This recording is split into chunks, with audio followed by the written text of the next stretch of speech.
Hi everyone. Today we're going to study orthogonal vectors.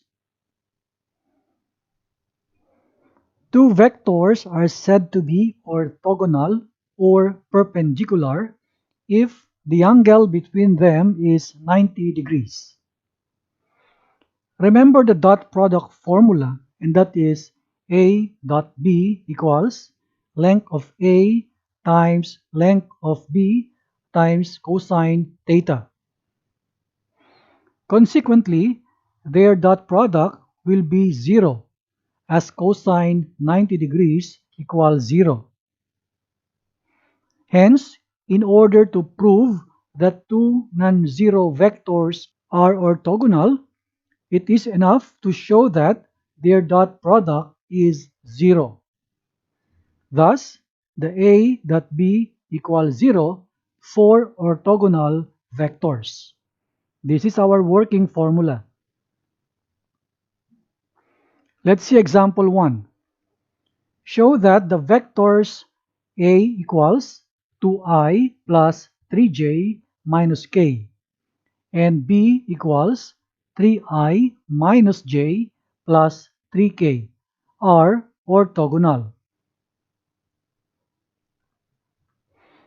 We say that if A dot B equals 0, then vectors are orthogonal. Our vectors here are given in Cartesian form, so we're going to write the formula for dot product for Cartesian form. And here it is. Now let us substitute the corresponding values. Our A sub 1 times B sub 1 is now 2 times 3.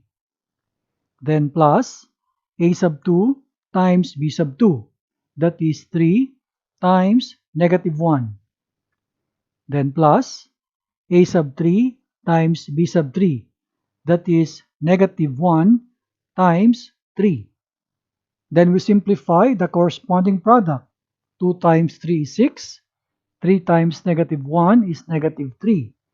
Negative 1 times 3 is negative 3. So 6 minus 3 will be 0. Now, since A dot B equals 0, vectors A and B are orthogonal or perpendicular.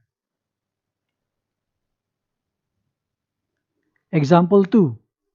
Show whether the vectors A equals 2i plus 5j minus 3k and B equals I minus 3j plus 2k are orthogonal or not.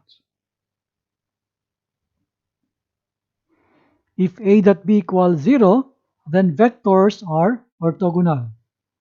We write our formula for dot product for vectors in Cartesian form. Now let us substitute corresponding values. A sub 1 times B sub 1 will be 2 times 1. Then plus A sub 2 times B sub 2, that is 5 times negative 3. Plus A sub 3 times B sub 3, that is negative 3 times 2. Let us simplify the corresponding products. So 2 times 1 is 2. 5 times negative 3 is negative 15. Negative 3 times 2 is negative 6. So 2 minus 15 minus 6 is equal to negative 19. This is the dot product.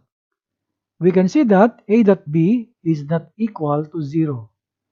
So we write here, since A dot B is not equal to 0, vectors A and B are not orthogonal.